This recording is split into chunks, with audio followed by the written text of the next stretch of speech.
No class that I've ever had stops talking that fast. Thank you. All right, I'm Kevin Franz from the University of Colorado. I'm going to be the chair of this first afternoon session. So right now I'm going to introduce the executive director for the Bloomberg Center, Cybele Bjorklund. Cybele, let's give her a nice round of applause.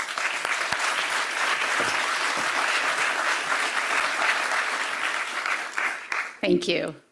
Good afternoon, everyone. Welcome to our heart in the home of the nation's capital. Here at the Johns Hopkins University Bloomberg Center, we connect research with evidence, convene a diversity of viewpoints to foster discovery and dialogue, and educate the next generation of leaders. We are thrilled to welcome you to this extraordinary community of scientists, engineers, technologists, systems architects, and partners shaping the future of Habitable Worlds Observatory. As you take on the challenge of building an ambitious next-generation mission, we hope the Hopkins Bloomberg Center helps catalyze even more bold thinking and collaboration. At Johns Hopkins, research and discovery here on Earth and in space are woven into our DNA. Many people know Hopkins for life-saving federally funded research to prevent, treat, and cure diseases such as cancer, diabetes, and Alzheimer's. But Hopkins also has a rich legacy of partnering with the federal government to fund the research and development of technologies that make it possible for U.S. space missions to travel further and discover more than previously thought possible. We're proud of our past, present, and future in space exploration, from supporting the first moon landing to the Parker Solar Probe, Dragonfly, and the DART missions, to our partnership with the U.S. Space Force and beyond. In a moment, you'll see more examples of the incredible Johns Hopkins research in space discovery. As you explore topics like the origins of elements, first galaxies, and exoplanets, we invite you to scan the QR code behind me to stay connected with our programming and our community of space experts asking the same fundamental question: are we alone in the universe? We're glad to have you here, not just as guests, but as collaborators pushing the boundaries of what's possible. Enjoy the next 4 deeply insightful days, and welcome to the Johns Hopkins University Bloomberg Center. Please turn your attention to the screen.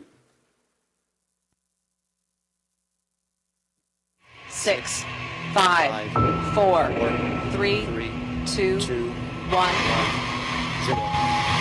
And liftoff of the Falcon 9 and DART on NASA's.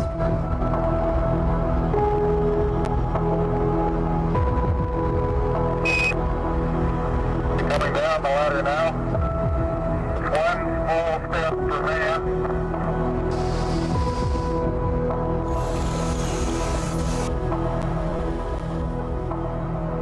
Parker Solar Probe is actually going and touching, almost kissing the sun, so we can learn so much more.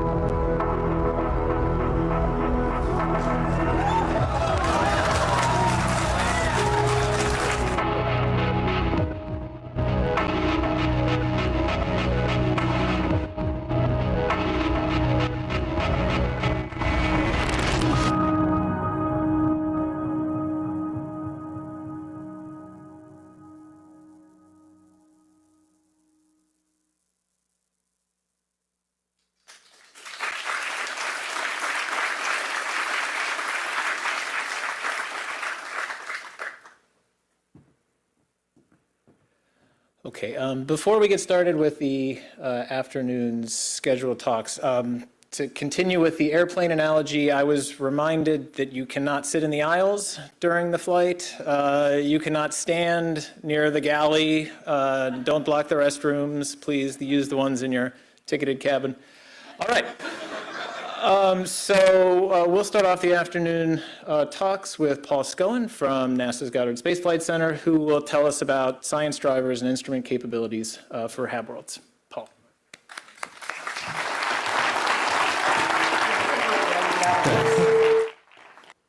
All right, that looks good. Okay, good afternoon, folks. So what I want to talk to you about in the next 15 minutes is work that we've been doing towards understanding what the other instruments on Habitable Worlds will look like beyond the coronagraph. And so a lot of what we're going to be focusing on is building upon the work that was done as part of EAC 133. You've seen this chart before. and in particular the instruments we're going to look at are the high-resolution imager, the ultraviolet multi-object spectrograph, and this UV-IFU/IFS thing that people have been asking for rabidly. So what we did there was we went to you guys, to the community, to understand what science it was that you folks wanted to do. And so a lot of what we're wanting to analyze right now is this exercise of the science cases that were put forward by hundreds and hundreds of you on a purely volunteer basis. So we are amazingly indebted to you. And it was pointed out that back through the mists of time, when James Webb was getting going as the next generation space telescope, there was a science book that was put together that was a similar grasp or snapshot of the science that people would like to see done. And that's where we are right now. And all of these science cases are available for you to peruse on our science case portal, and that QR code will allow you to go have a look-see. I was asked to remind you that we are in the process of allowing the community per se to go and read those cases, and if they seem like a really good idea to you, you have the opportunity to endorse them. And the deadline to endorse a particular science case is August 15th. So please take some time to go read these and understand the sheer breadth of science that is being conceived of for Habitable Worlds. You've seen this photo before as well. This was the get-together of a large group of folks. Some were the folks rolling off of start tags. Some of it was the Technology Maturation Program Office spinning up. Some of it was the leaders of those different science cases and the working groups getting together to compare notes back last fall in Rochester. But what this is illustrative of is the sheer size and scope of the folks who are already actively supporting the development of this mission. So it's giving us really good and strong foundations upon which to build. These were the working groups that were conceived of during the start tag process, and there were 4 science working groups that were focused on galaxy growth, on living worlds. So this was primarily coronagraphic observations and the science that you might derive from them.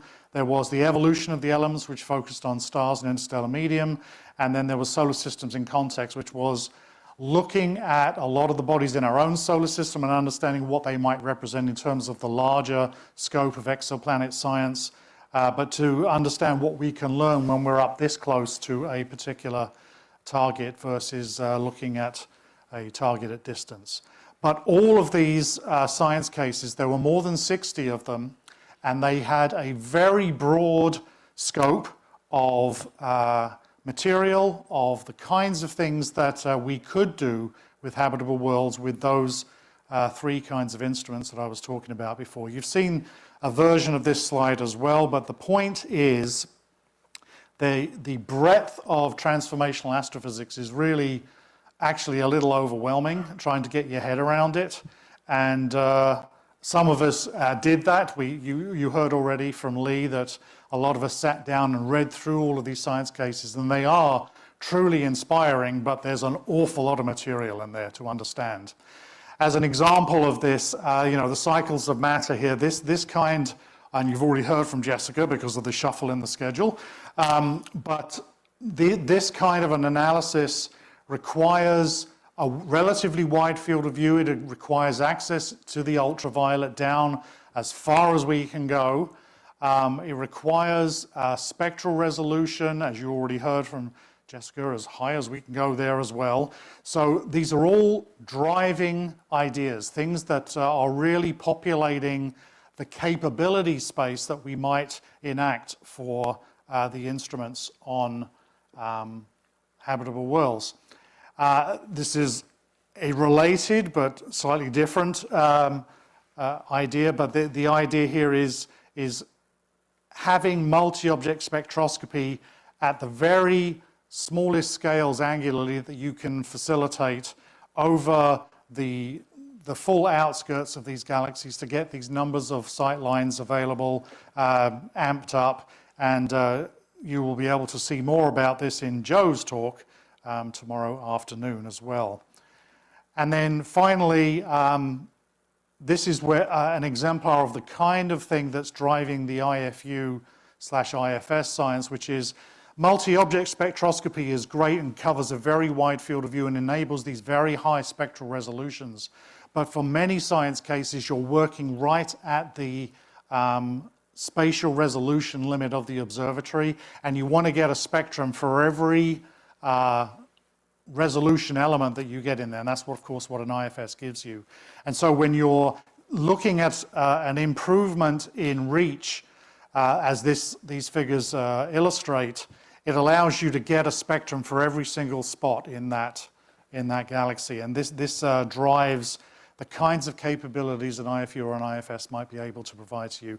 So these are just 3 examples of the kinds of science that are driving us into a particular performance space, and I wanted to give you at least a brief summary of where that analysis of the data is driving us. So in terms of the imager, the wide field imager, the kind of field of view that the science is asking for is something like a 6 by 6 arc-minute field. That's about that big compared to the full moon. Of course, we'll never be able to point it at the full moon. But anyway, but the point is that this is very high resolution over these kinds of fields of view, and the ELTs won't be able to do that. Their adaptive optics systems will be better in the infrared.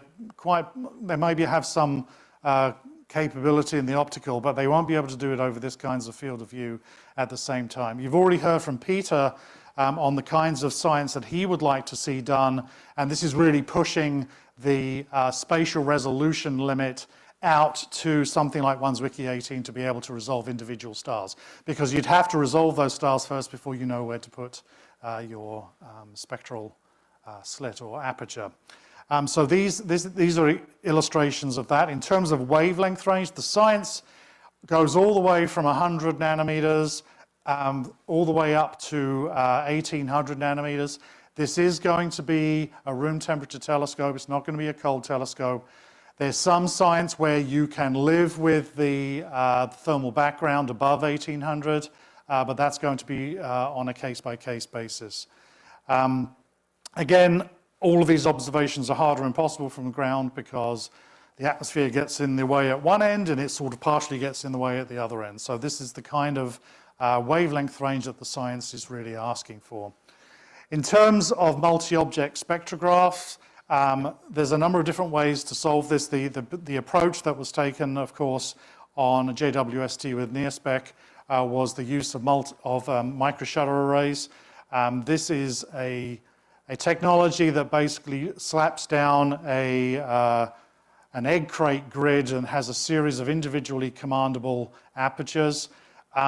In terms of development, this is moving away from the magnetically actuated version that's on James Webb, and these are purely electrostatic actuations now. But the idea is captured at the bottom of the screen, where you select the individual places you would like to enable a shutter and then take individual spectra.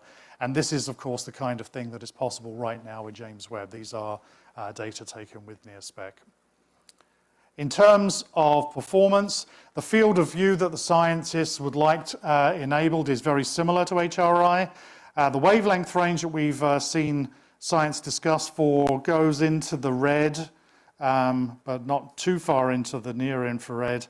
And the requested spectral resolutions are all over the map, from 1,000 all the way up to 100,000. And of course, the benefit of going to higher resolution is allows you to look at individual components if you have a blended profile, or it allows you to go to the point where you can separate low velocity or cool line profiles from hot ones, as you heard in the panel discussion before lunch.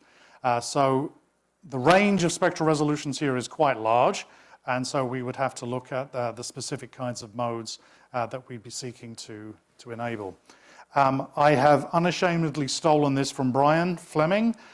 This is one of his planetary concepts, but it very nicely captures the difference between a straight slit spectrograph and then an image slicer IFS to something that maybe uses micromirrors to split up the spectra even further.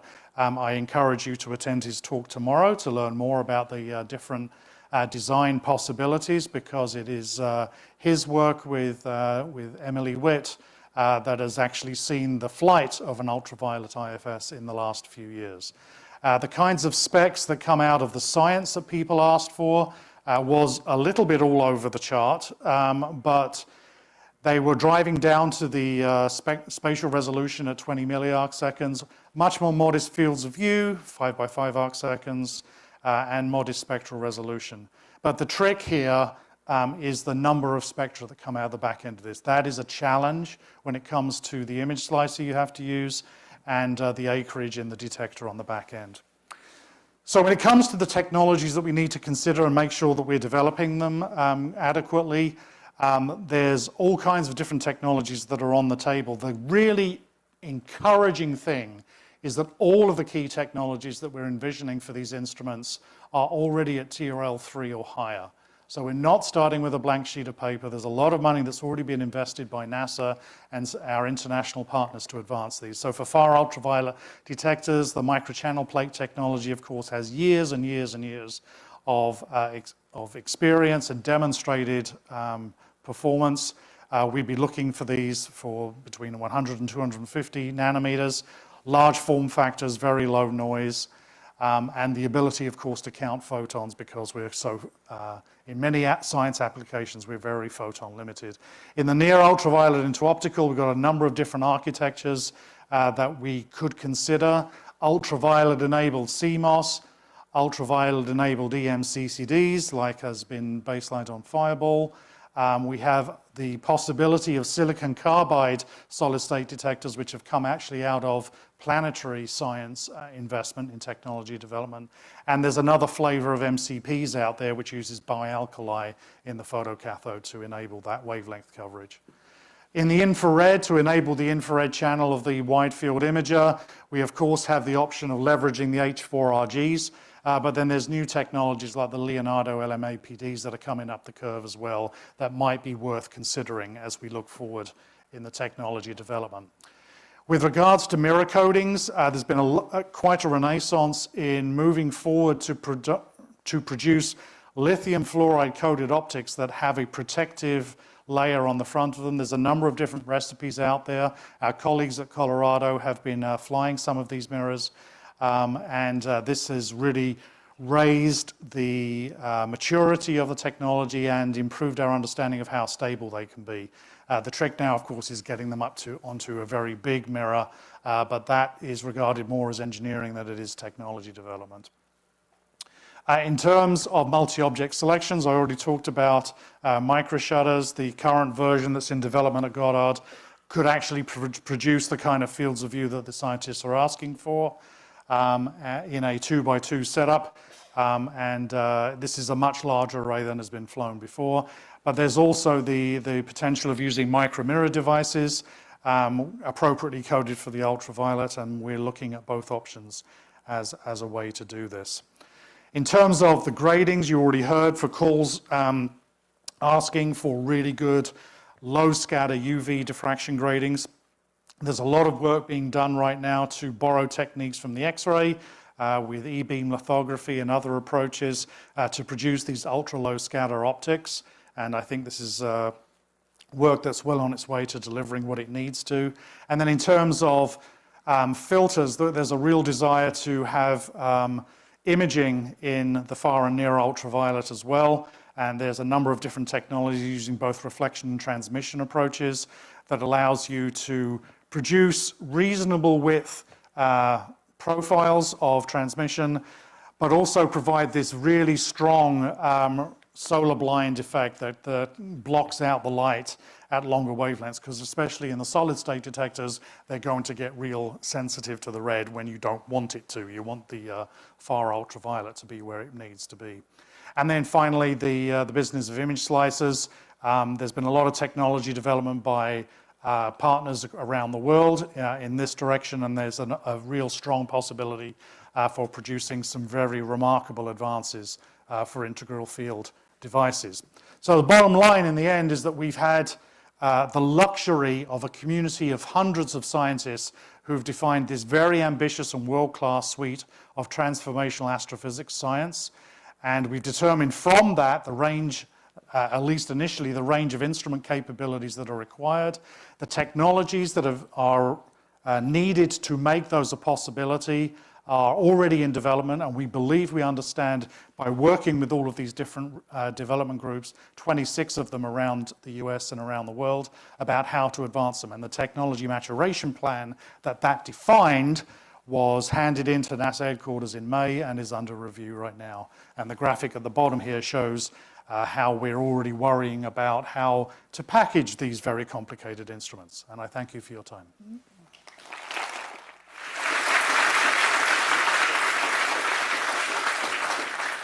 Thank you. Thank you, Paul. Questions from the audience? It is hard to see. Do we have any? JT. I have a microphone, but it's not on.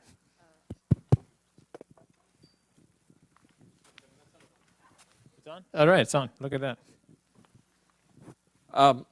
So given the schedule that the mission is on to reach MCR at the end of this decade and the possibilities opened up by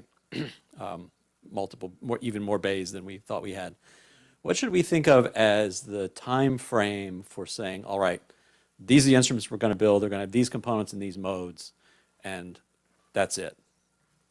Not to put you on the spot there, Paul, but I'm curious. In terms of I don't know if this is still working. Okay.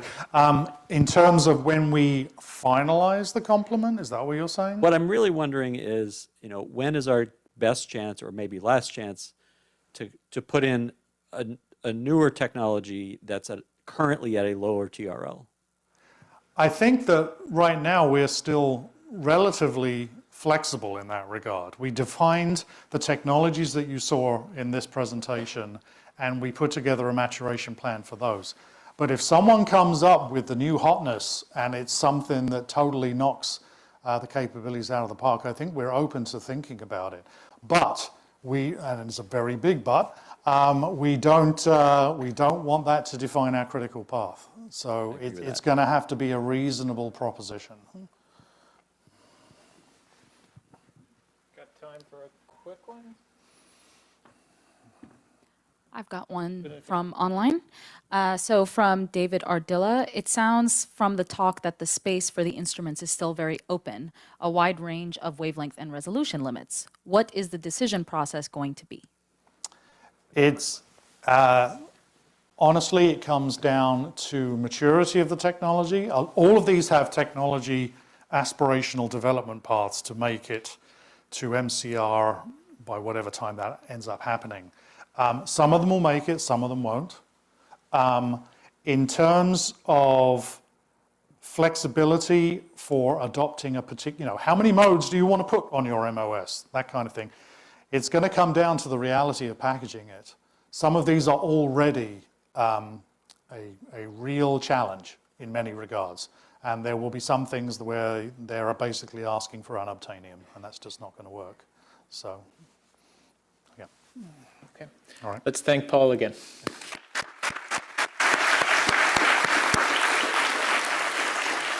All right, next we have Tracy Becker from the Southwest Research Institute, who's going to tell us about planetary science with HWO.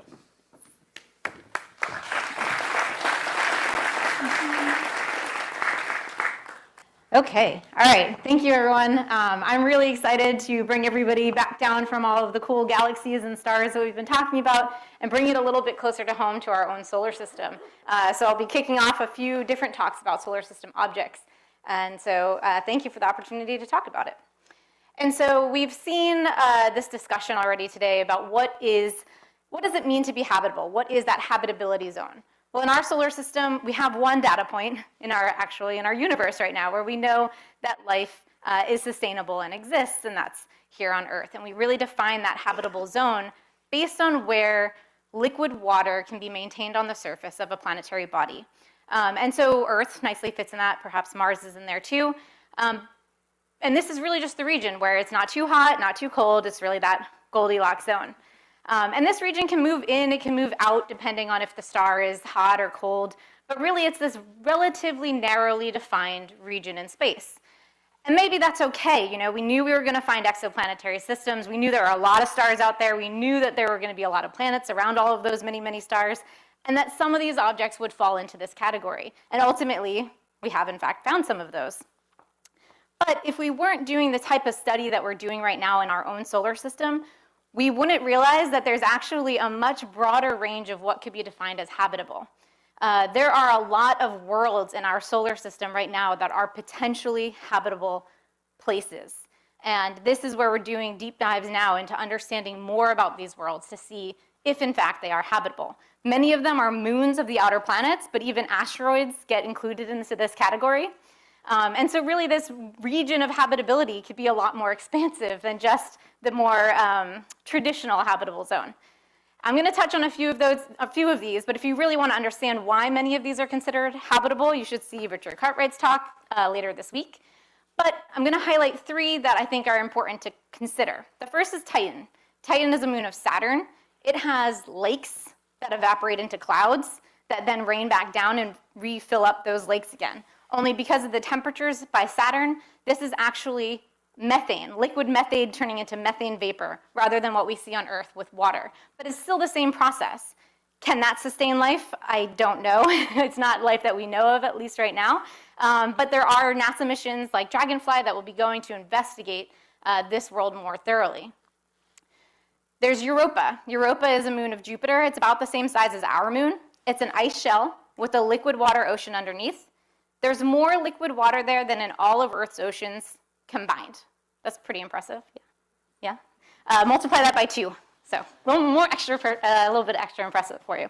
And so this is a great place for us to investigate the potential for habitability. There is that requirement of liquid water. And we know at Earth, even in the deepest, darkest, coldest parts of our ocean, we still see life. And that's because there are energy sources coming from down below, not just from the solar feeding of the plants and the plankton.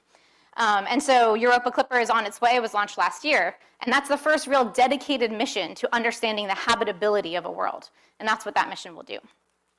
And I'm going to focus on Enceladus for just a second. This is another icy moon with a liquid water ocean underneath. This is one around Saturn. It's much smaller, but we know not just that there's liquid water, but that water is accessible because we see these plumes, these geysers, these water eruptions coming out of the South Pole. And we've even detected complex organics. And I'm going to focus on Enceladus because I really want to highlight how important these observatories, these astrophysical observatories, and these NASA missions are together to understanding the big questions that we have in our solar system and beyond. Saturn's E-ring is a ring around Saturn. It's made up of very fine particles. It's very tenuous. It's not one of the rings that you see in those beautiful images of Saturn.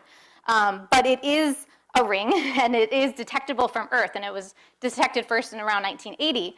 But in 1995, we had this image from Hubble of what this E-ring is, and we knew it was probably related to Enceladus, but we didn't know exactly how.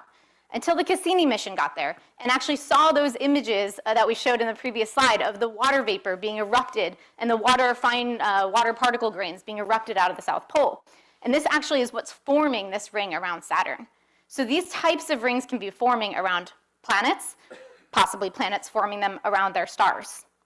But this was with the Cassini mission, and we were able to see how this ring was formed, where it was coming from on Enceladus, what kind of material was in it, possibly some organics. But Cassini, and any NASA mission really, is just a snapshot in time of what's happening. For Cassini, it was a nice long snapshot. It was there for several, 14 years. But now we have other assets that we can use to actually continue that long duration observation. So we have JWST images that are able to not only see the water coming out, identify it spectrally, have a broader bandpass than we had with Cassini, have more higher resolution information about it, and also monitor what's been going on since 10 years ago when we were there with Cassini, and even go back further with this huge 30-year baseline using Hubble as well.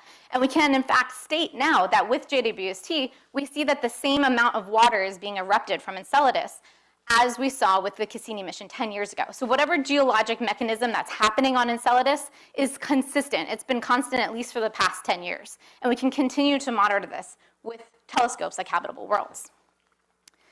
And this is important because Enceladus is not the only moon doing this. There's, in fact, moons around Jupiter that are also producing rings or tori of gas and particles.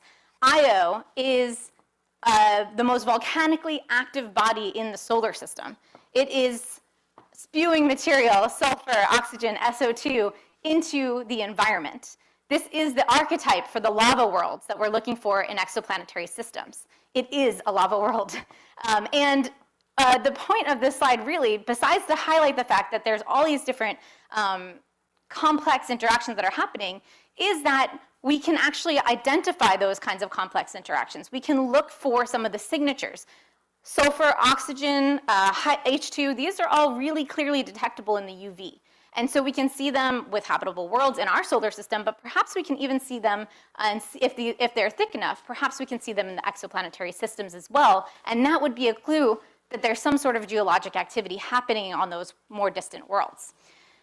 We also can see from this complicated image that everything is interconnected. So Jupiter has this intense magnetic field, and that magnetic field then interacts with all of the plasma, all of the particles, all of the gas that gets spewed out by these small worlds.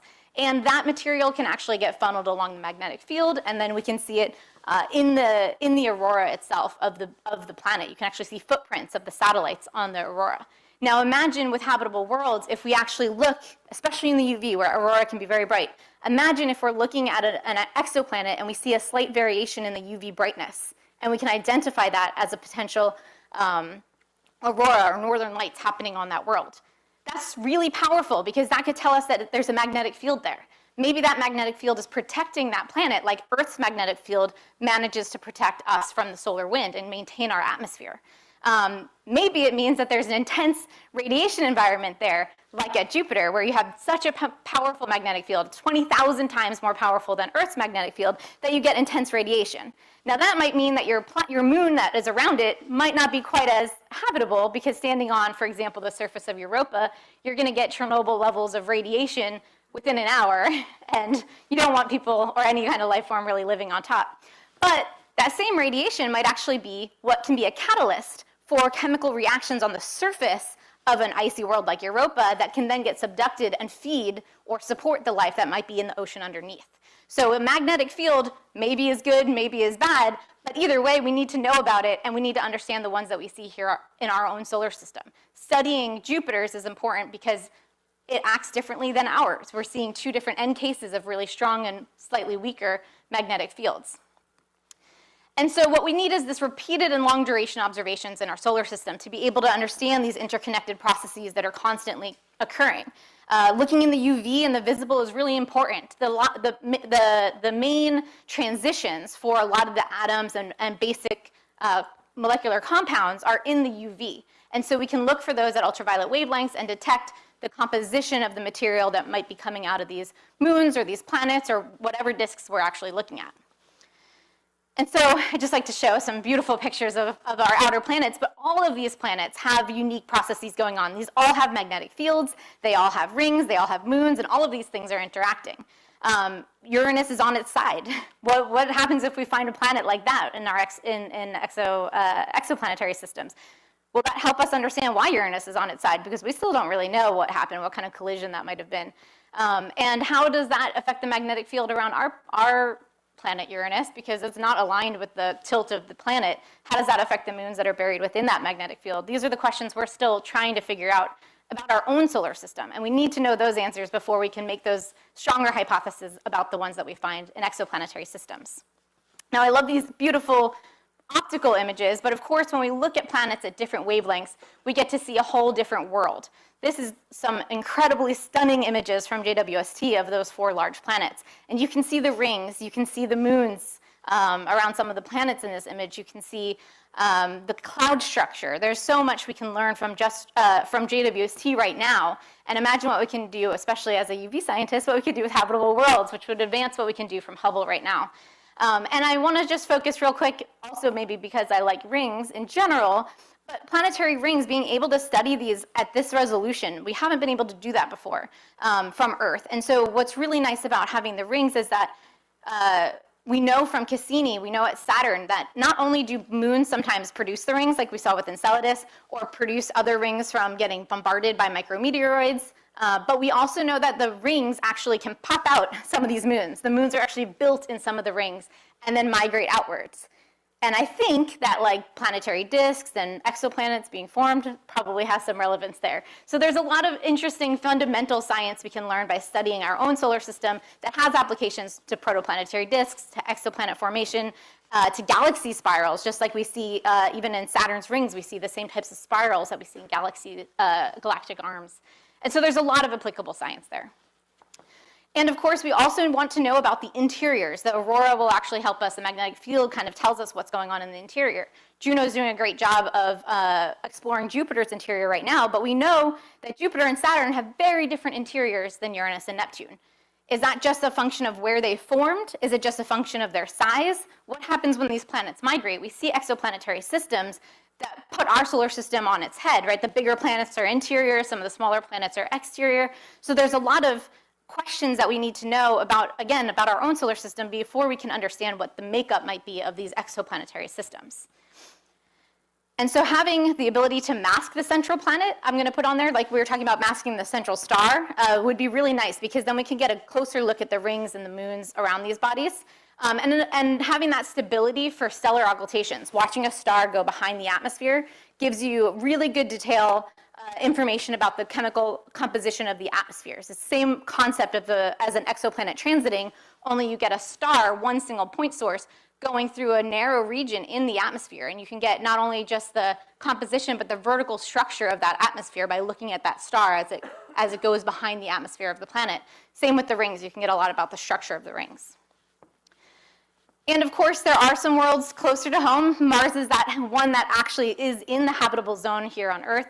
But more importantly, if the US is serious about human exploration of Mars, it's important to understand how the long-term climate and weather and surface changes are happening on that world. And so these are images from Hubble. You can see the change in cloud structure that we see just in the 20 years that these images were taken. Habitable Worlds would continue to support that, and also especially looking in the UV, where there's a lot of atmospheric changes, but visible as well.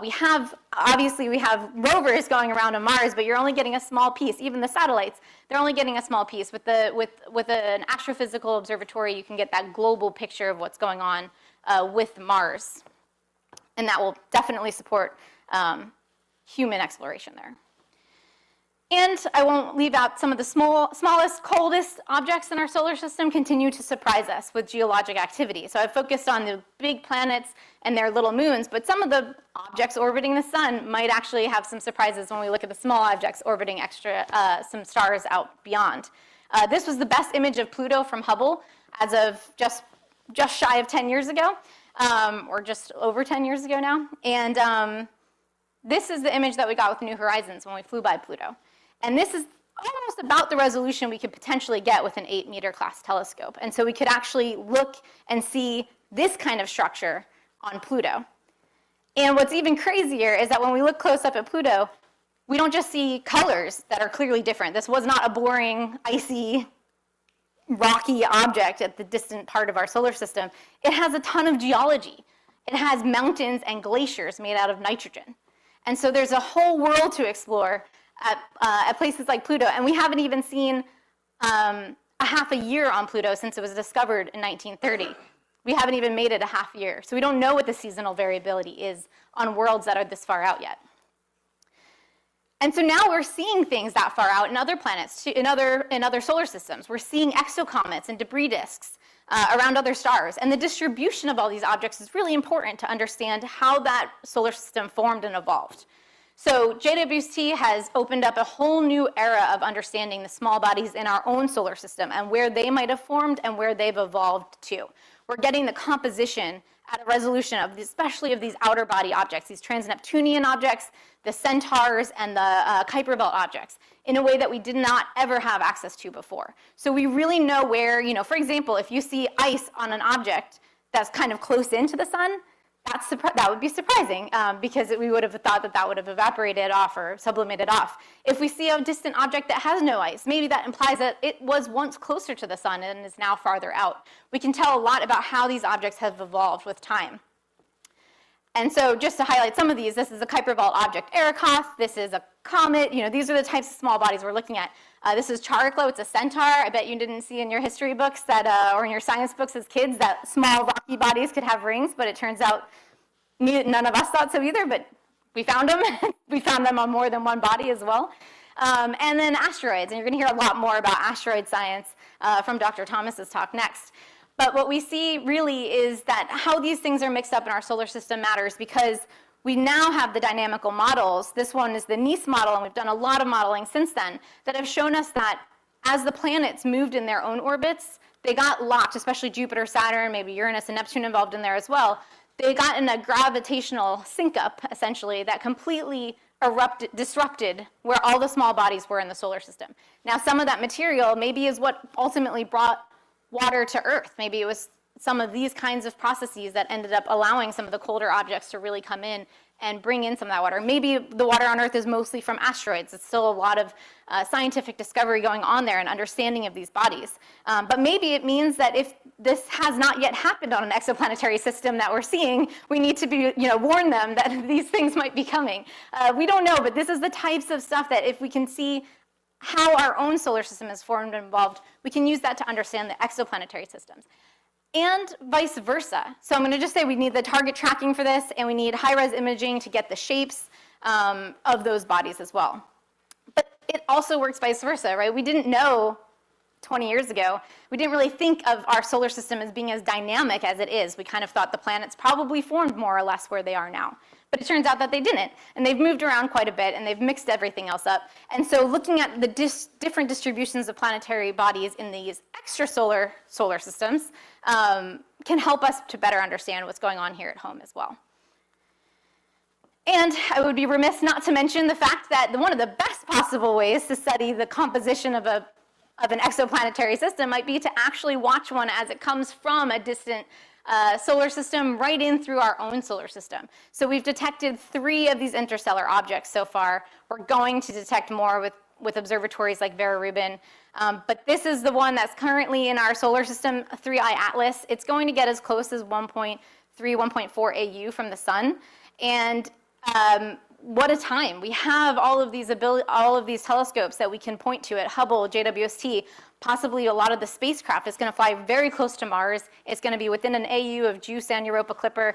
There's all kinds of possibilities to actually look at this object and understand what it's made out of. And this thing is possibly coming from a very ancient part of our galaxy. So it might be the oldest object that's ever passed through, at least passed through while we've been able to do something about it and take a look at it.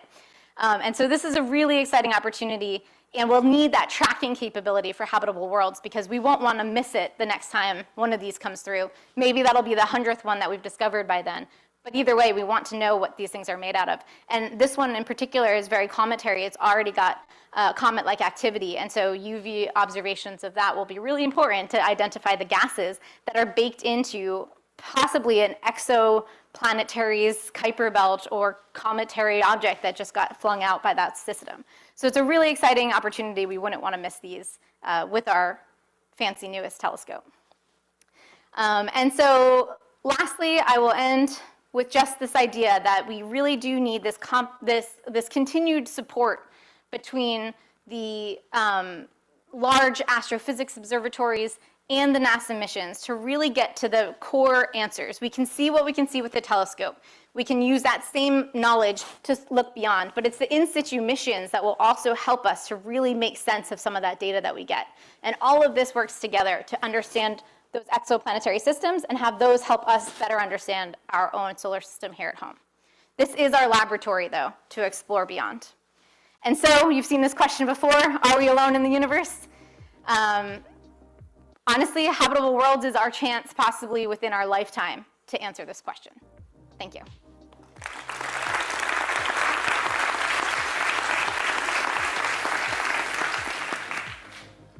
All right, questions for Tracy?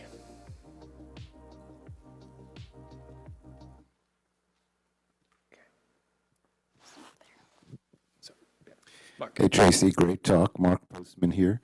Have the planetary science community thought at all about what kind of filters you would want on their imager? I mean, do you narrow band, medium band, that kind of thing? I think there's lots of people thinking about it. Yeah, I think you need different combinations of those depending on what wavelengths we want to target.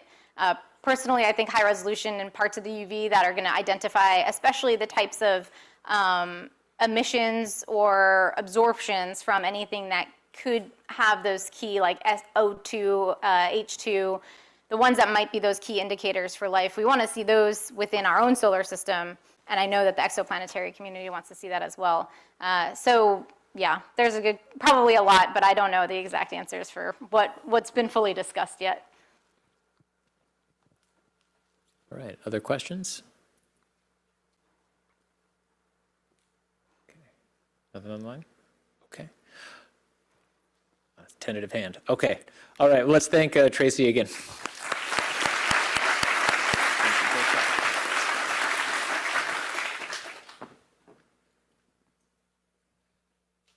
All right. Our final talk from this session is Cristina Thomas, who will talk about planetary defense with Habitable Worlds. Cristina.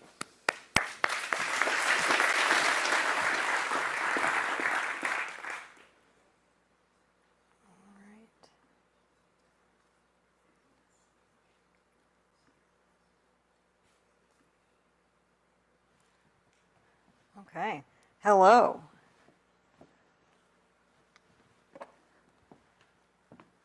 Hi, I'm Cristina Thomas from Northern Arizona University, and it is a pleasure to talk about planetary defense with Habitable Worlds today. I've included a number of folks at the bottom of this slide that have been involved with developing a science case or have helped with various different JWST observations that are also motivating a lot of what you see here today. So just to say a couple of words about asteroids, we heard about a lot of the rest of the solar system, but this is the space that we're in for planetary defense. And specifically near-Earth asteroids, you can see a couple of examples here. We have Itokawa at the top, Ryugu, and the Didymos Dimorphos system here. Asteroids are the rocky and airless remnants of the formation of our solar system. And so essentially they have a wide range of compositions, and each of these compositions tells us about different parts of solar system evolution. And when we think about near-Earth asteroids in specific, they're an incomplete sampling of the main asteroid belt. There are certain biases about where they come from that we see when we look at that population. And to be clear, most near-Earth asteroids, or NEAs, do not cross Earth's orbit. And only approximately 7% of known NEAs are considered to be potentially hazardous. And I will say that potentially hazardous is a very specific orbital designation. And so most of those have no chance of possibly impacting. And I'll come back to how many actually have come up with impact probabilities in the past. And so this is the inner solar system. This is the space that we're thinking about, right?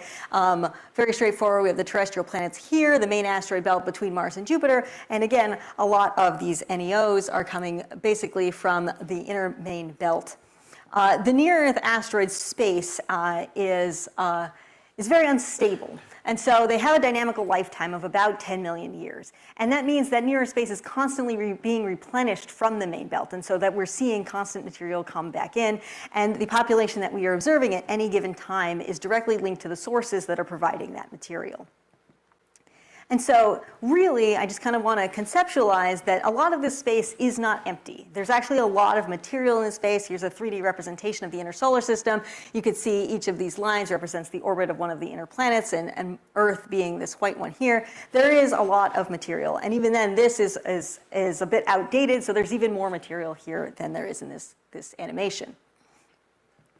So we can really take a step back to think about one of the reasons that we care about asteroids so much, and that really goes back to the original habitable world, which is Earth. And the water on Earth was primarily delivered by primitive asteroids and comets. And so we continue to focus a lot of study on those populations to understand the evolution of the solar system. And one good example of that is the asteroid Bennu. Here is a near-Earth object, is the target of NASA's OSIRIS-REx mission, and that was selected because observations from the ground indicated it had a primitive composition with water-bearing minerals and suggested that it could contain compounds relevant to the origin of life. And that's very common of this type of group within the near-Earth asteroid population. And so, how many people have personally witnessed a little bit of asteroid delivery to Earth? Ever seen a shooting star, a meteor shower, right? Yeah? And so this delivery to Earth continues.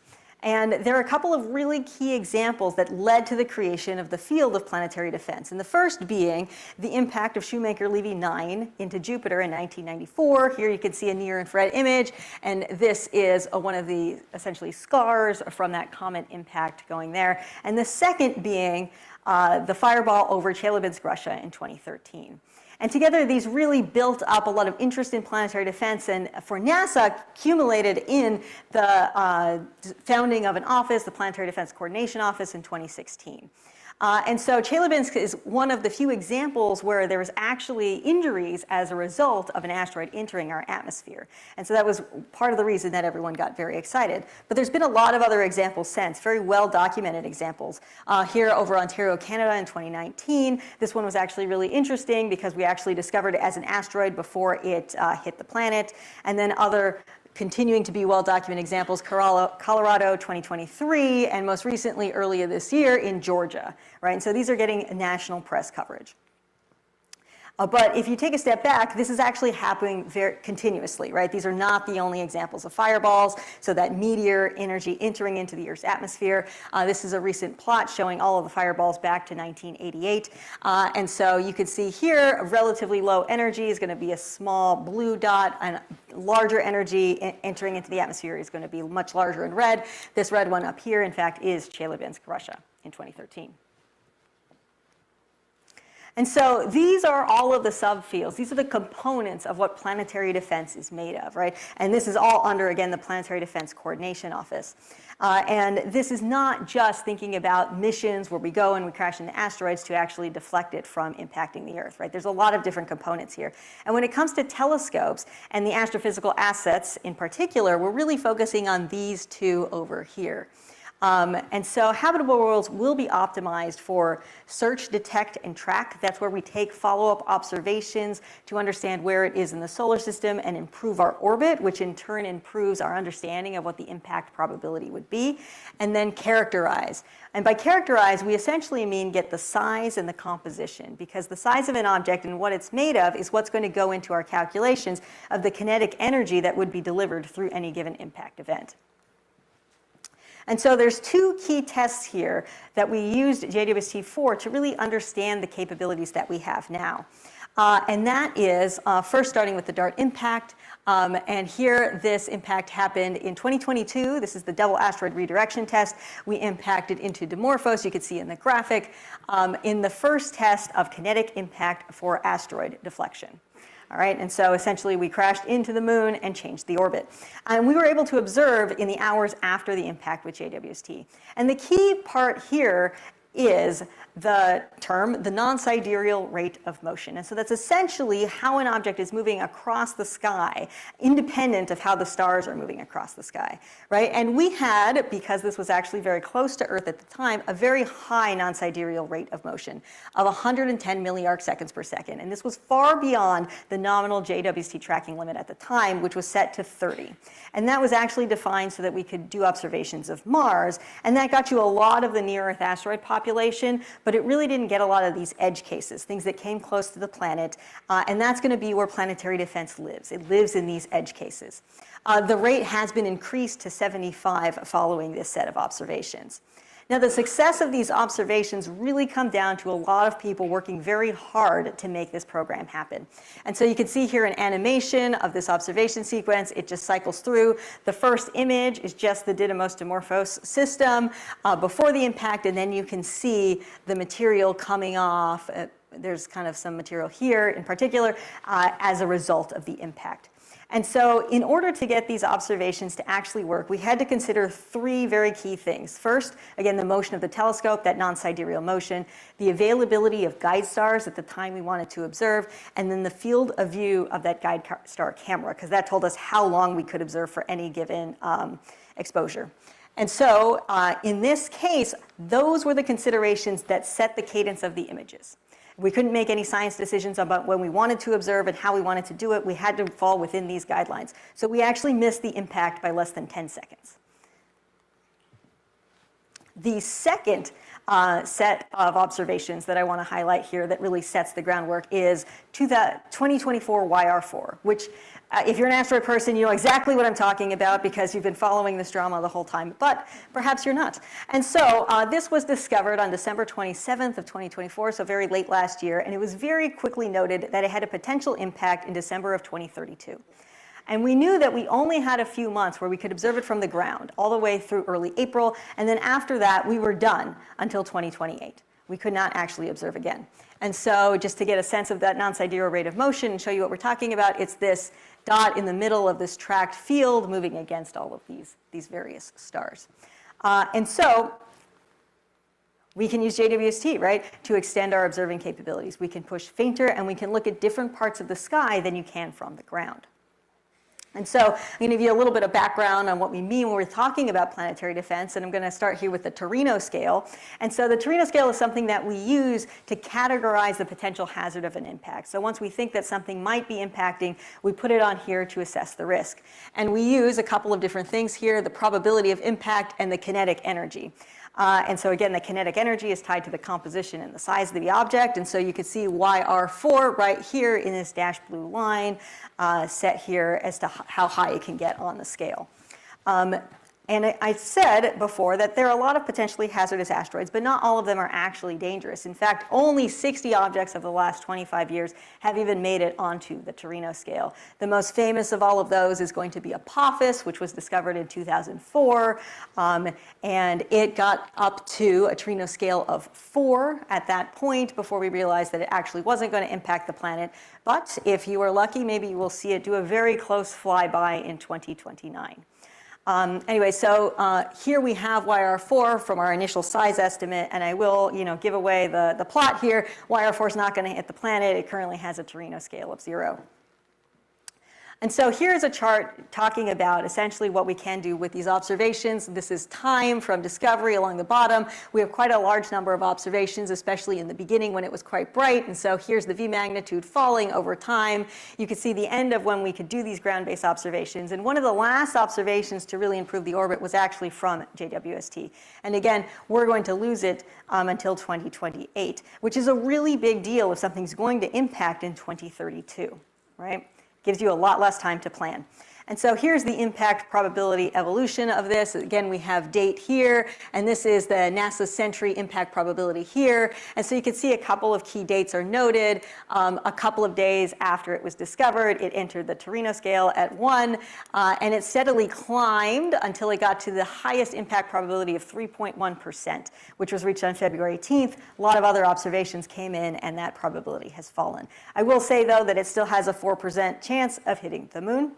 And so we're working on trying to figure out whether or not that's going to happen. It might be really interesting to watch scientifically, right?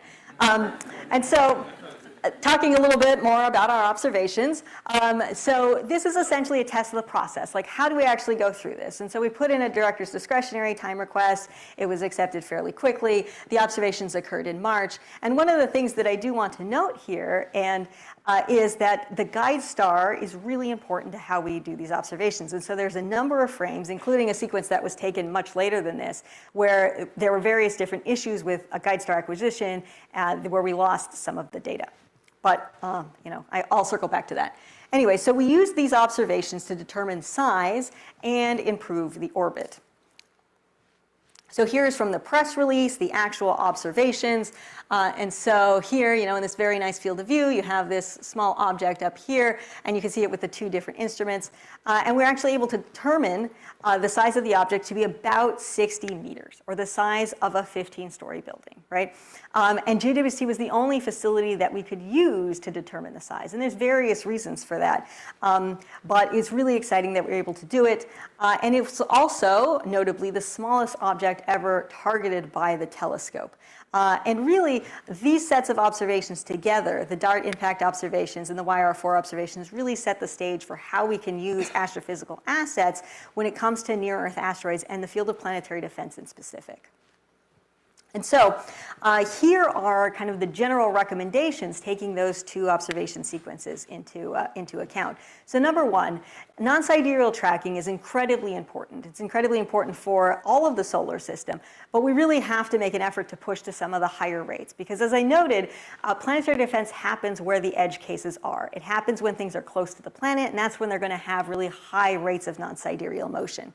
And so we have to be prepared for that. And so one recommendation that I heard was 150 milliarc seconds per second, and I like that number. That feels really, really inclusive of a lot of the cases that we're going to have. And I will note also that this does also apply to interstellar objects. Many of them are coming through the solar system very, very quickly. And so if it does happen to go into anyone's field of regard, that's also going to be encompassed within that high non-sidereal rate of motion. The second one being the availability of guide stars. This could possibly be through a large guide field of view. There could be other methods of doing that, but that has been something that has been hindering several of our cases to look at these particularly interesting near-Earth objects. And one thing that I would want to note is that we have I noted up here, large field of regard to enable observations closer to the sun than JWST. When it comes to YR4, we actually could have observed longer if we hadn't come up against the lower end of the field of regard. And so essentially, kind of turning towards the sun, because that is the direction that the object is moving. And so if we really wanted the ability to improve the orbit at a much faster cadence, then we need to be able to look more towards the sun than we can right now.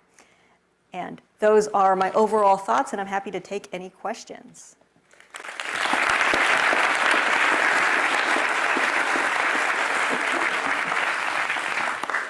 Thank you, Cristina. Questions in the room?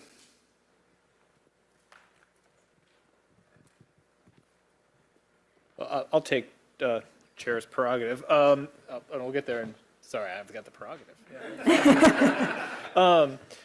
So there are people who would be interested in pointing Hab worlds at Venus. Is the interior field of regard interior to Venus? Would this be something that, I'm thinking about instrument drivers and observatory drivers? I mean, I think that there's a wide range of things you could do, right? Asteroids get really interesting when they get very, very close to the sun, but I don't think that's on the table. And so I think that right now, opening up the availability of continued observations is the key driver. And so even if it is where Venus, where that is in space, we'd be happy with that. It's just more is always better, right? I'm sorry, there was a question up at the top. Aki. Okay. Aki Berberge, Goddard Space Flight Center.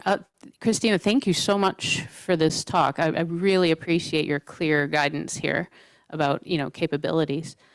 So I guess you're saying these are the first tier of most important capabilities. Are there more things? Are there more capabilities that you would want in addition to this to help characterize the bodies, determine composition or size, or any things after these?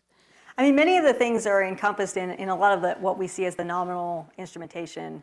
And so, spectrographs, filters, those are the kinds of things that we would use to understand the composition. The wide field imagers are really important to understanding the orbit. We really just have to make sure that we have filters in which we have the ability to find the solution. And so, we have a lot of catalogs from the ground so that we can figure out where the RA index of all the catalog stars are to figure out the RA index of a potentially hazardous object. And that's essentially what we need. And a lot of that really does fit under the umbrella of what's already been proposed. Thank you. Question from online. From Anastasia Erickson.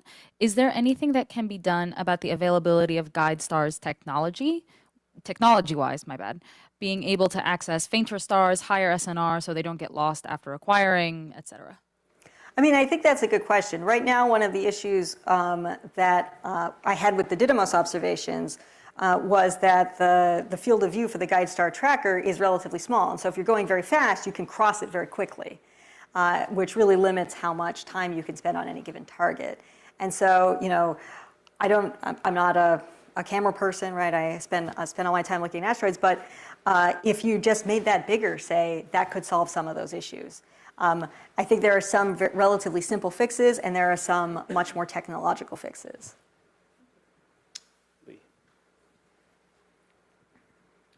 So Lee Feinberg, you heard me talk before. So hello. Yeah, question for you. Has anybody ever thought about tracking from the asteroid itself? So basically centroid off the asteroid as it's moving. Is it bright enough to do that? Do we know that? I don't think it's quite bright enough to the limits that people are, essentially the visual magnitude limits that people are using for the guide stars. How bright is it? I mean, that's a good question. I think Didymos might be as bright as you're going to get. You know, it was so bright it almost saturated. So you potentially could have started there. But YR4, by the time we stopped observing, was V of 28 to 30. So, yeah. All right, we had one more, Erica.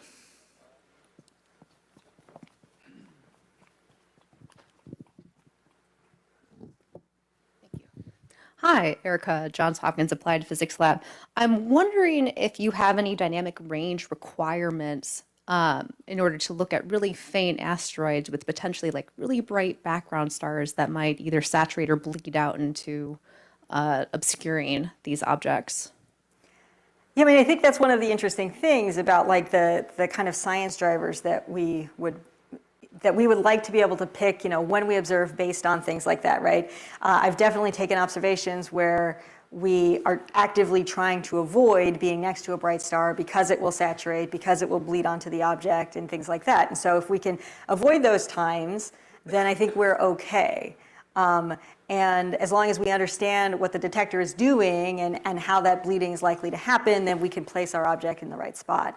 And so again, it comes down to these final two recommendations that give us back control of the timing of the observation as opposed to having the control be based on what the telescope needs to do. Okay, let's thank Cristina again.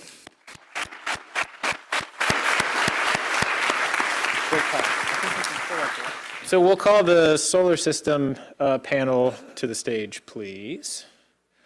And while they're coming up, let's all take a moment to thank Janice and the LOC for all their hard work bringing us together here today. A huge effort.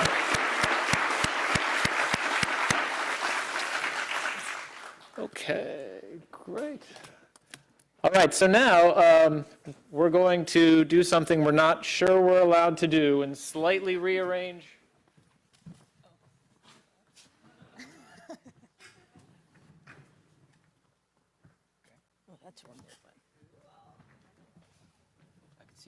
Now it's an intimate gathering.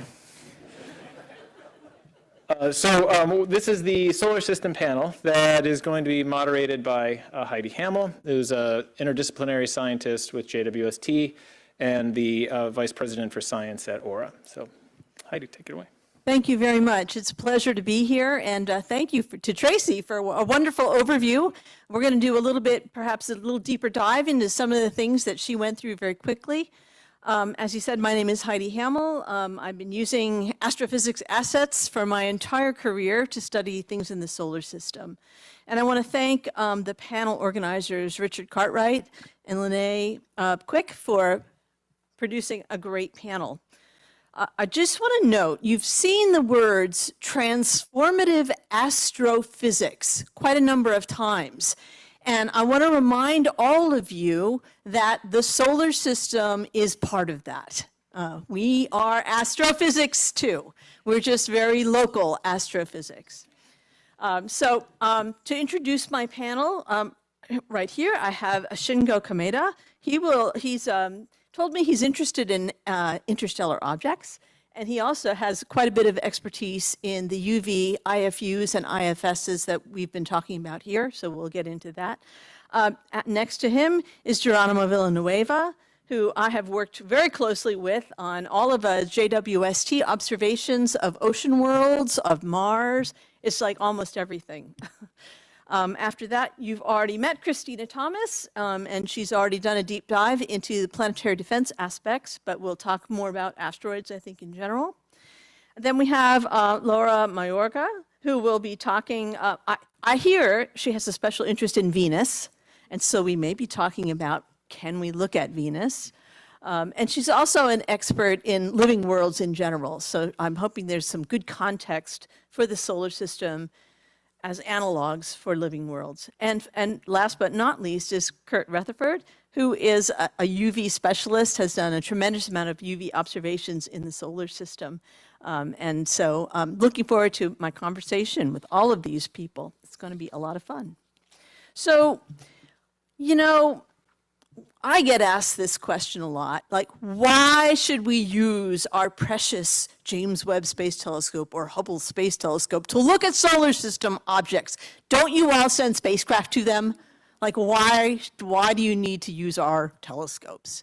So I kind of wanted to start there with the panel and sort of ask, I think you've already heard a little bit from Cristina about this, why we need to use them, but I'm just going to start with you, Cristina. You want to make some comments about why we need to use HWO to study the solar system? I mean, if we think about... Wait, pull your mics, see how close it... How close? Yeah, okay. Close. There we go. If we think about asteroids, even more generally speaking, we can also think about how we understand the different compositions, how we know, say, which ones had water-bearing minerals or have them currently. All of this stuff is really important, and we go to these objects to essentially validate our observations. It's to make sure that we understand that we understand the data that we get back. And I think it's been really interesting. If you follow Bennu in particular, we've found that some of our assumptions are wrong, and we're working on fixing them so that we can really get what we need. And HWO in particular? HWO in particular, I think, is going to be really great for taking it to the next level, to understanding what we can observe in the UV, how that connects back to things such as water in particular, but also just understanding more about the larger population. Yep. Well, you mentioned water, and that makes me think of ocean worlds in our solar system, so I'll turn to you, Geronimo, next. Yeah, I mean, so we've been... Close to your mic. Sorry. So Tracy was showing how beautiful those results have been, or progressing over time, how they're complementary to the spacecraft we send. A lot of cases when we go to these ocean wars, if we are lucky, we can do a flyby, or we get occasionally measurements, but we cannot get this synoptic view of the whole moon and seeing from afar. So when you have a telescope, you can point, you can map it, you can get in resolutions comparable to a spacecraft in situ with a very sophisticated instrumentation. And as Tracy was showing, with James Webb, we could actually see that plume active today. We can even point James Webb all the time and see what is happening to see if that plume is actually variable or not.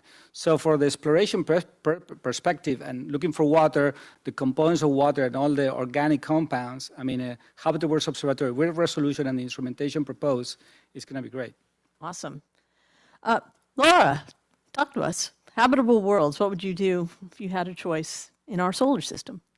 Yeah, so in our solar system, right, it's the only place where we really have that context, the ground truth of what kinds of planets can be formed in the universe, right? From the different examples of the different surfaces that we have, the different atmospheres we have, where planets are inhabited or not inhabited, all those possibilities that are you know, the breadth that exists across the solar system is really, I think, powerful, and we should leverage in our understanding of exoplanets. So to harp on Venus, since that's of interest, you know, this is an example of an Earth-like planet that took a completely different evolutionary path, right? It's an example of maybe where things haven't quite gone right for life, or maybe it is there and buried somewhere deep in the atmosphere on the surface. And so that sort of not only understanding what life looks like in the solar system on the Earth, but also understanding, you know, what the Earth or what life may not look like. So Venus, as an example, Titan is another good example of this, where you have sort of that complexity that sort of looks like could be driven by life, but is actually driven by abiotic processes. Great. Shingo, you have some thoughts about using habitable worlds in our solar system? I'm working on, working on the exoplanetary atmosphere, but here let me talk about the comet and interstellar object. So, HWO is at L2. It is completely outside from the geocorona, so hydrogen corona or oxygen corona. So it is related with the water, but it is very good chance to see the hydrogen and oxygen emission. And also, if we can reach the shorter wavelengths to the nitrogen, so we can access the nitrogen. It is very important because, for example, Oumuamua is potentially composed of the nitrogen because there is no signal from the hydrogen and oxygen. So, yeah, it is very a rare, good chance to access the nitrogen. It's big. Super. And Kurt? Yeah, as instrument PI for UVS instruments on Europa Clipper, JUICE, and others, and considering an Enceladus mission as well, I think long and hard about what stellar occultations can do, and that's a lot like a transiting planet technique where the UV light comes through the atmosphere and gets absorbed by different molecules. And when you think about the UV, maybe it doesn't have the most complex hydrocarbons like the infrared does, but it does have these key molecules that are involved in fundamental processes like methanogenesis, water, methane, CO2, H2. And it turns out that the H2 molecule is something that's more important than we thought after we flew through the Enceladus plume with a mass spectrometer, just in terms of being more diagnostic of that disequilibrium chemistry there. And so when it comes to habitable worlds, I'm really excited about the UV technique being able to constrain these molecules that are really fundamental to how planets work, and just understanding all the processes that also create all these other basic molecules and separating them from the habitable processes really brings the solar system expertise to bear to these exoplanetary investigations. And just having our communities working more closely together in the next 10, 20 years is really going to be essential to making habitable worlds a success. Thanks. Nobody mentioned Uranus and Neptune, just saying. Does anyone have any thoughts? Aside from me? Sure. I think the one thing that was sort of mentioned by Tracy as well, and we mentioned up here spatial resolution, but the temporal resolution that we have in the solar system is particularly valuable. You know, we know from Earth, right, one day's weather can be completely different from another day's weather. One face of Uranus, Neptune, the different storms, the different colors that the Saturn's pole has changed or Jupiter's poles have changed. That sort of temporal, long-term monitoring that we've been able to do for the solar system has been, I think, particularly valuable at showing us the range of possible, even like a Jupiter twin, like the range of possible faces it could show us. And what we can expect when we make these long integrations with HWO, for example, where we're spending tens of hours, thousands of hours on a particular planet. That planet is changing underneath our observation. And so Uranus and Neptune, right, are the different bright storms in the clouds that are happening there are particularly interesting for that reason. One of the things that that JWST has really cracked open for the outer solar system, thinking of Jupiter, Saturn, Uranus, and Neptune, is its infrared auroral observations. Now, before JWST, our only tool to do that for the outer solar system was Hubble. And in fact, the Cassini team reached out to use Hubble to do their auroral observations for Saturn. So if we get something like a Habitable Worlds Observatory, I'm imagining that for auroral observations, it would just absolutely clean up. I don't know if you guys have any thoughts about that. Kurt, do you Yeah, I'll say the Juno mission has a UV instrument, and Juno's in a polar orbit skimming across the top of the poles of Jupiter and has a scan mirror to look at the roll oval and map it out. And yeah, getting the higher resolution imagery is something that we won't even achieve with the JUICE mission. But Habitable Worlds can come close to matching what this Juno mission's achieving and following up for decades to come, yeah. Yeah, and I would love to see UV observations of the aurorae of Uranus and Neptune that have now been detected with JWST for the first time. Let's talk a little bit, I want to make sure we've covered all the science cases, right? Cristina, you gave a great overview of NEOs. and potentially hazardous objects. Mars, I think there's a lot more we could say about Mars. And Geronimo, do you want to riff on that? Yeah, I mean, I actually will follow up with what you were talking about, the auroras. Scientifically, they're revealing a lot about the planet. As Tracy was explaining, you can discover about the interior, the evolution of the planet. But I think auroras are also very diagnostic for planetary radiation and space weather happening on the planet. So if we're ever planning to send humans to Mars and want to know the conditions, how the planet is receiving that radiation, interacting with that radiation, the auroras that we're going to be able to map with Habitable Worlds in incredible precision will be so important for human exploration. So I think for Mars, the auroras, the loss of water, where the water coming from, the dust, all those pictures about synoptic views about Mars changing over time, they were taken with space assets. They were not taken with orbital spacecraft. So I think we have to remember how relevant for planetary sciences these astrophysical assets are. Yeah, absolutely. Do you want to talk a little bit maybe about methane on Mars? Yes. So set the context for people who don't know. So we've been hearing the great talk by Jada today. So a powerful biomarker on our planet, which is methane, which is primarily produced by biology. So there were ground-based observations done on the detection of methane on Mars, and then the rovers have been detecting at a very, very trace amounts. There's a lot of controversy because the signal kind of goes away, so it's not clear if it's there or not.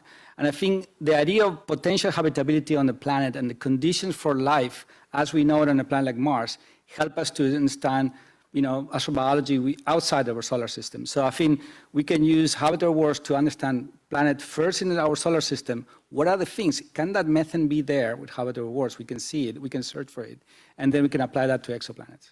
That's great. I'll just share that we see a lot of methane on Neptune and Uranus too, but I don't think there's cows there. So got to be careful with some of these biosignatures. I know that Tracy mentioned Io, which is our local lava world, and I know we're going to hear a talk about lava worlds later this afternoon, but we have one right here in our solar system. Anybody on the panel want to? Yeah, Kurt. I lead a large Hubble program that's going on to observe Io during the Juno mission and encounters that are there. And certainly Io has its own auroral emissions, spewing out the sulfur dioxide gases that leave Io, orbit around Jupiter, and then deposit on Europa's surface and provide perhaps another sort of mechanism for exogenic material for life on Europa to be consuming if it is habitable. And so definitely HWO will get amazing observations of Europa in its surface composition of this material that's coming off of Io, but more importantly, understanding Io's surface evolution. These volcanoes are going off all the time on Io, and we can see these red spots growing and then degrading with the radiation there and evolving over time. And we will get great Galileo-type imagery of these types of features on the surface as it evolves through time. So I'm looking through my list of solar system objects. You can't go through all of them. I haven't heard people here talking much about KBOs. Did you want to talk a little bit more about Kuiper Belt objects? Anybody? Okay. I mean, so KVOs, and similar what Cristina was talking about, the smaller objects, they are very difficult because they tend to be very far and they are very small. So it's very difficult. We are pretty much limited by the sensitivity, and this is where places you're thinking about, we're gonna get a better Rubin to make all these mappings. But it has a depth that you can go. Even a ground-based telescope, they cannot go very deep because they have the sensitivity restriction. With Habitable Worlds, we can go very, very deep. We can go in the outer confines of the solar system and map things which are unthinkable right now. So having a more collecting area from space without all the noise sources that we get on ground, it will make dramatic changes on where we can go deep into the outer solar system. Yeah, and I will add to that too, for you to think. We saw, Tracy showed you that JWST has really been cracking open the surface chemistry of KBOs and telling us a lot about not only KBOs, but centaurs, which are bodies that orbit beyond Saturn, but not as far as Neptune, some of the moons of the outer solar system. We're finding that what the chemistry is telling us is that where we're seeing these objects now is not necessarily where they formed, because of where they had to be in relation to the various snow lines that we find in our solar system. And I've sat through a lot of our astrophysics colleagues' talks about snow lines in protoplanetary disks. And here in our solar system, the chemistry from JWST has been not only telling us where the snow lines are, but how things move around. So my question for you folks, especially those of you who work in the UV, what additional surface chemistry for KBOs will you be able to pull out of the UV, because you'll have this big aperture that has the sensitivity to see these small objects? Yeah, Kurt? Yeah, I'll say a lot of the experiments we're doing in the lab at Southwest are getting into the details of how radiation alters the surface of icy objects based on their mixtures of different things like CO2, ice, and that sort of thing. And we're applying that to more Europa and the moon's permanently shaded regions now. But yeah, there is a lot of surface reflectance diagnostics that we can do with the KBOs as well. Sharon had a really nice spectrum. It looked like a nice water absorption feature at 165 nanometers. That's diagnostic for sure. But we don't see that feature at Europa, and Tracy has a really nice paper on that topic. It's more of a flat spectrum than an absorption edge thanks to this water feature, but Europa's an ice ball. And so what are these differences in composition? We need some more laboratory studies to pin that together, but these are evolving, and by the time HWO is there, and after Europa Clipper is done solving these things as well, yeah, we'll have a lot to bring to bear on that topic for sure. That's great. Go ahead, Cristina. So I've spent some time looking at some Hubble UV spectra of Trojan asteroids, which a lot of people think were captured from outer solar system populations.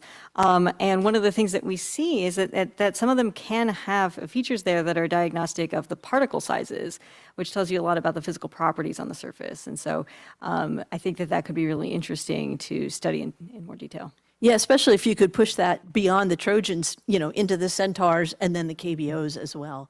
That's great. Let's turn a little bit from some of the science we've been talking about and talk about technology drivers that we, from a solar system perspective, would really like to make sure that our friends in the technology side here. And you heard, I think, clearly, I hope you heard clearly from Tracy and from Cristina, moving target tracking, please. Thank you. And not just the 30 milliarc seconds per second that we designed JWST to, which was based on Mars, as you mentioned, but really to pick up the interstellar objects and potentially hazardous objects, we need to be going faster than that. And I heard 150 milliarc seconds per second bandied about, and so I want to put that, put a pin in that. When we get to the point where we're talking about that, feel free to reach out to this group. Anybody else want to talk about moving target tracking? Cristina does. Yes, please. Yes, please. That's pretty important. We also heard about big apertures, because not only for sensitivity, but for diffraction-limited imaging. And so I've talked to Lee Feinberg. He knows I would love a 40-meter telescope in space. But, I'll take whatever he gives me. It's fine. But bigger is better, both from sensitivity and from diffraction-limited imaging. When we were planning this, we had a big discussion in our group writing about ultraviolet spectroscopy, and particularly about IFUs and IFSs. And so I can't reproduce that. I would like to have Shingo talk about that, and then some others as well, please. Yeah, okay, so I'm just working on the conceptual design of the IFS, especially for the far UV at this moment. And so on Thursday I have talked, but the current target is the 0.02 arcsecond per pixel with a field of view of about 3 arcseconds or something. And but we were trying other higher spatial resolution, a wider field of view with a low spatial resolution or something. So we can do something more, but at this moment, the baseline is like that. Yeah, we started, I saw a whole bunch, someone else, I think it was Paul maybe, talked about this. In our debate, we was like, we need R of 500. Then it was R of 3,000. Then it was R of 30,000. Then someone threw in R of 300,000. So what kind of resolution are you thinking about? Spectral resolution. Yes, spectral resolution. So at the current conceptual design, the spectral resolution is 5,000 in the far UV at this moment. Yeah.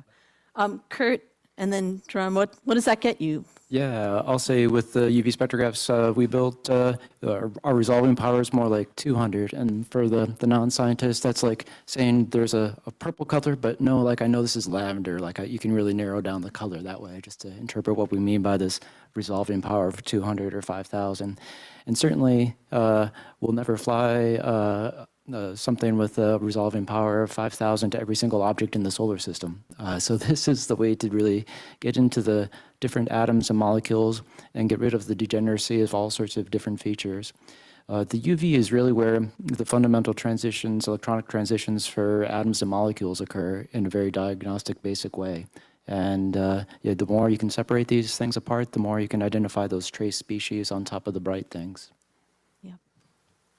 Yeah, I mean, the wavelength range in the UV, so for example, in the case of Mars, for some of the water loss is, normally we think, oh, we have so many spacecraft on Mars, we can do everything with orbits around there. And it's not true. Actually, Hubble plays a massive role in that. And actually, Hubble, when people make measurements with Hubble, they focus on the Lyman alpha 1 at 20 nanometers. But it's going to be tricky because its line is optically thick, and it's going to be very difficult sometimes to quantify that. So people want to go to Lyman beta. And there it becomes, you are at 100 nanometers, so you need to, we cannot do it with some facilities. So in that case, if we can go a little bit shorter and then longer also is nice. But I think short, and then the resolution, the best facility that we have on Mars right now is IUVS and MAVEN, and that one can do UV at, let's say, a resolving power of 15,000, sorry. So if we can get to 5,000, as you were saying, that will be close to what we can do. We can separate even isotopic lines of hydrogen.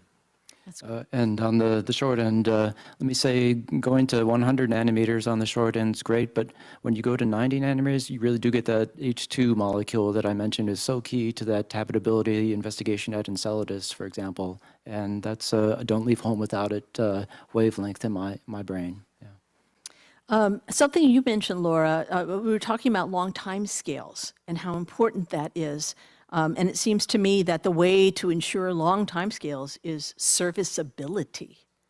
Do you want to talk about that for a moment? Yeah, I think, as someone who's as old as HST is, basically, the longevity of HST is particularly powerful, and I'm going to be really sad when it's gone. But something to sort of, since HWO is a super Hubble, that sort of, we want this to be another long-lasting, really powerful observatory for decades to come. Because we haven't even thought of as Jetta said this morning, we haven't even thought of the questions that we still need to ask because we just haven't gotten to that level of understanding yet. And so serviceability, having a really long-lasting observatory out at L2, which is, a much more stable environment, that's going to be really powerful and really set us up for decades to come for really, really transformative astrophysics results. Okay, so we're getting pretty short on time here, and so I'm going to summarize the things I heard this group talking about. It's clear from the talks before this and this that solar system science with Habitable Worlds is a wonderful complement and supplement to the in situ spacecraft exploration that we do. It's not go big or go home, it's go big to go home. We need aperture to get the sensitivity and the resolution that we need. Moving target tracking is absolutely essential. Our solar system community is strongly supportive of these UV optical IFUs or an IFS and critical and important tools to do the work we want to do. And let's think about techniques that might enable these very bright objects or challenging objects like extremely fast moving, but Venus close to the sun, bright like Venus and Mars and Jupiter. My final thoughts for all of you is that the solar system, our home system, it is the one place that we have found habitability to date. And therefore, understanding it, our solar system, it's our in situ analog for all the work that we want to do. And you've heard some of our other speakers say this. Habitable Worlds can also, through planetary defense, ensure that habitability continues on the planet Earth, at least for the human species. I have no doubt that the cockroaches will survive, but whether we will survive, that's a different question. And the key to solar system observations is ensuring that the telescope can track the objects that we need to do. So we don't have time for Q&A here because we're just about out of time. But please feel free to reach out to any of us, and I include Tracy in that, and Richard Cartwright, who is on the CSIT for solar system objects. We'd be happy to talk more about this. And let's thank our panelists and thank our panel organizers, Richard and Lynnae.